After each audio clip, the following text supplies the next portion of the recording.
Assalamualaikum warahmatullahi wabarakatuh.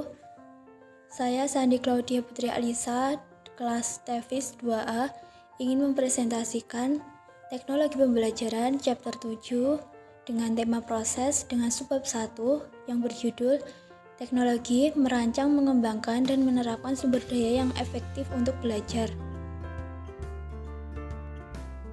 Teknologi pendidikan adalah studi dan etika praktek untuk memfasilitasi pembelajaran yang meningkatkan kinerja dengan menciptakan, menggunakan, dan mengelola proses teknologi yang tepat dan sumber daya. Pentingnya proses teknologi dalam konteks pendidikan muncul dari kebutuhan untuk menyediakan komunikasi yang efektif dan kerjasama selama mengejar tujuan. Pada karya Searle dan Ritchell tahun 1994, dan mengatur diskusi tentang proses teknologi ke dalam kerangka kerja konseptual, teoritis, dan praktis. Kerangka konseptual untuk proses teknologi didasarkan pada pemikiran bahwa proses adalah serangkaian kegiatan yang berarti dibangun pada pengorganisasian tema. Kerangka teoritis untuk proses teknologi didasarkan pada gagasan bahwa proses adalah serangkaian proposisi, berdasarkan budi verifikasi dan mewakili pandangan sistematis subjek. Kerangka praktis untuk proses teknologi adalah penerapan prinsip-prinsip atau teori untuk mencapai hasil yang diinginkan. Selanjutnya adalah proses. Proses dilambangkan sebagai serangkaian tindakan, prosedur, atau fungsi yang mengarah ke hasil. Sebuah proses menghasilkan salah satu dari dua jenis hasil, yaitu produk atau proses lain. Proses dapat terjadi secara alami. Proses buatan manusia yang terjadi secara sistematif menerapkan pengetahuan ilmiah dapat dilihat sebagai proses teknologi. Ada banyak proses teknologi yang non-educational, termasuk misalnya yang ditemukan dalam komunikasi massa, jaringan komputer, transportasi, dan produksi energi. Tentu saja, argumen dapat dibuat bahwa segala sesuatu adalah beberapa cara pendidikan. Namun, dalam konteks definisi ini, proses yang terkait dengan teknologi pendidikan yang diartikan sebagai metode yang digunakan untuk memfasilitasi pembelajaran dan meningkatkan kinerja. Selanjutnya, asumsi. Teknologi harus dianggap sebagai penemuan yang memperpanjang kemampuan manusia. Penemuan teknologi yang dibayangkan tak terbatas, dan hanya dibatasi oleh kreativitas kita. Proses yang didedikasikan untuk pengembangan kapasitas kreatif didasarkan pada beberapa asumsi. Asosiasi untuk Komunikasi Pendidikan dan Teknologi atau AICT mengasumsikan bahwa pendidikan adalah suatu proses. Teknologi dapat memfasilitasi proses pendidikan dan lingkungan belajar yang disengaja secara kompleks.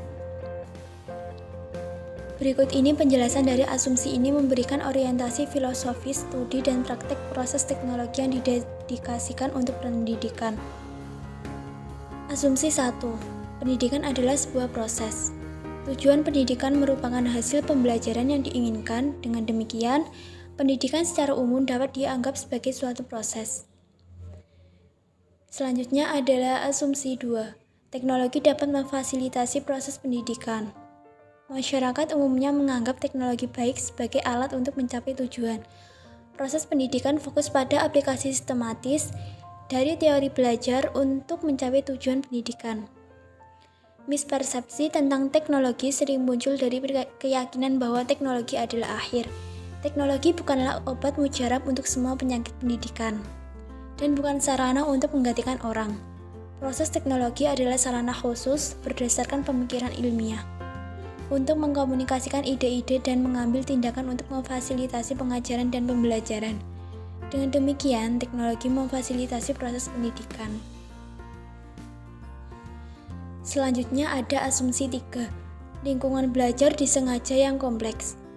Lingkungan belajar yang disengaja merujuk pada peristiwa tujuan pendidikan yang melibatkan peserta didik dalam beberapa interaksi bersamaan antara orang-orang, misalnya guru dan teman. Tempat, konten, dan media terletak dalam konteks untuk jangka waktu, semua mencari tujuan yang sama.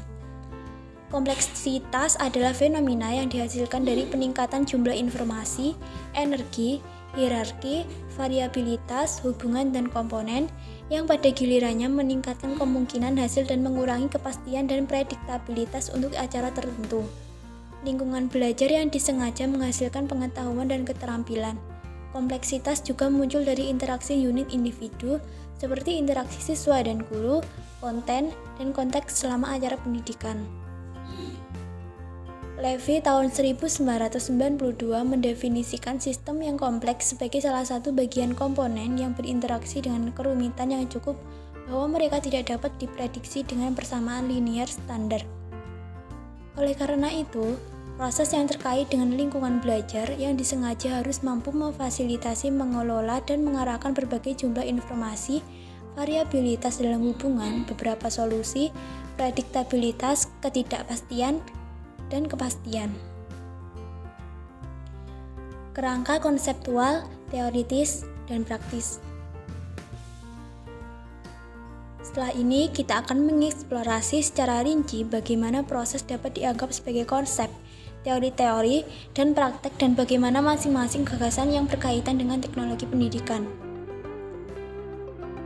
Yaitu ada konsep proses. Proses sebagai sebuah konsep dapat didefinisikan sebagai serangkaian kegiatan yang diarahkan menuju hasil yang diinginkan. Hasilnya bisa berwujud atau tidak berwujud. Proses teori yang dihasilkan untuk mengusulkan hubungan antara konsep. Selanjutnya ada proses teori.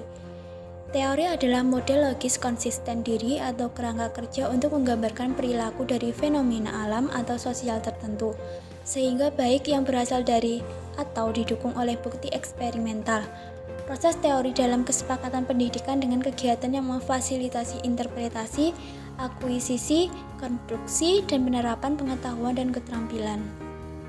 Proses teori bisa deskriptif atau preskriptif.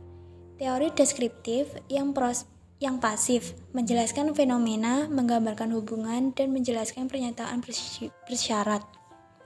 Sedangkan teori preskriptif yaitu aktif, berorientasi pada tujuan, berdasarkan aturan, pedoman normatif, dan strategi yang digunakan untuk membangun model, metode, dan prosedur untuk latihan. Sebuah teori proses dapat menjadi sarana untuk mencapai hasil akhir atau dapat menyebabkan perkembangan teori proses lain. Selanjutnya, proses praktek. Proses praktek dalam konteks teknologi pendidikan berarti menerapkan prosedur yang mencerminkan konsep dan teori-teori belajar dan peningkatan kinerja. Prosedur teknologi pendidikan diintegrasikan ke dalam strategi yang didedikasikan untuk komunikasi yang efektif dan menciptakan strategi pembelajaran yang tepat. Tujuan dari praktek proses adalah untuk meningkatkan potensi maksimum untuk sukses di kalangan siswa setelah mereka meninggalkan kelas. Proses teknologi pendidikan berdedikasi untuk meningkatkan kesetiaan antara harapan untuk siswa di kelas atau ruang belajar dan harapan untuk siswa di luar kelas. Idenya adalah bahwa pembelajaran sengaja efektif bila strategi pendidikan menggunakan proses yang bergerak mahasiswa melalui ruang belajar dan pendekatan kongruensi dengan ruang pertunjukan yang sesuai. Teknologi pendidikan harus memberikan kesempatan bagi siswa untuk mengalami terus meningkat kesetiaan antara ruang belajar dan ruang pertunjukan sebagai komponen dari proses belajar mengajar. Penerapan proses teknologi yang efektif memindahkan siswa dari ruang belajar sempit untuk ruang kinerja yang luas, sehingga meningkatkan potensi keberhasilan siswa. Selanjutnya ada penelitian. Proses teknologi yang terlibat dalam menghasilkan dan menganalisis data, informasi, pengetahuan, dan kebijaksanaan dari semua jenis. Dua yang paling sering dirujuk yaitu data kuantitatif dan kualitatif. Kuantitatif mengacu pada data berdasarkan kuantitas, jumlah atau nomor. Data ini umumnya digunakan dalam analisis statistik. Kualitatif mengacu pada variabel yang kategoris atau nominal. Data ini didasarkan pada kualitas, jenis, atau karakter informasi. Data ini umumnya digunakan dalam analisis interpretatif dan atau anekdot. Data kuantitatif dan kualitatif dapat dikumpulkan melalui berbagai proses yang digunakan untuk tujuan penelitian dalam bidang teknologi pendidikan. Semua proses studi yang berbeda dapat menghasilkan data kualitatif maupun kuantitatif. Tujuan dari studi dalam konteks ini adalah untuk mempromosikan proses iteratif, desain, dan pengembangan untuk mewujudkan perubahan sistemik. Berkaitan dengan proses teknologi adalah bahwa bidang komunikasi pendidikan menggunakan berbagai pendekatan untuk menilai orang dan mengevaluasi materi pendidikan. Menggunakan berbagai pendekatan untuk menilai orang lain. dan mengevaluasi materi pembelajaran, seperti analisis kebutuhan, penyelidikan, desain eksperimental, dan kuasi eksperimental. Evaluasi formatif, evaluasi sumatif, penelitian pengembangan, studi kasus, dan observasi langsung. Sementara diskusi yang lebih rinci penyelidikan dalam teknologi pendidikan yang ditemukan, bagian ini menekankan gagasan bahwa teknologi pendidikan harus praktisi reflektif yang terlibat dalam penyelidikan sistematis tentang efektivitas proses yang dipilih untuk memvalidasi penggunaan teknologi untuk belajar. Selanjutnya ada praktek etika. Praktek etika atau yang dimaksud dengan praktek etis yang berlaku untuk proses teknologi mengacu pada proses yang tepat untuk situasi tertentu. Praktek etika tidak dimaksudkan sebagai de facto dukungan sensor, tetapi dimaksudkan untuk memberikan kepemimpinan dan dalam mengidentifikasi isu-isu baru yang muncul dalam kemasyarakatan. Teknologi merubah dengan cepat yang memiliki pengaruh terhadap perilaku profesional. Tingkat proses etis atau tidak tergantung pada konteks yang diterapkan dan hasilnya memang ditunjukkan untuk mencapai. Pada bagian ini menekankan gagasan bahwa teknologi pendidikan harus menyadari peran mereka sebagai pelayan proses yang terkait dengan etika praktek untuk memfasilitasi pembelajaran dan meningkatkan kinerja. Sekian dari presentasi dari saya. Jika ada kurangnya, mohon maaf. Wassalamualaikum warahmatullahi wabarakatuh.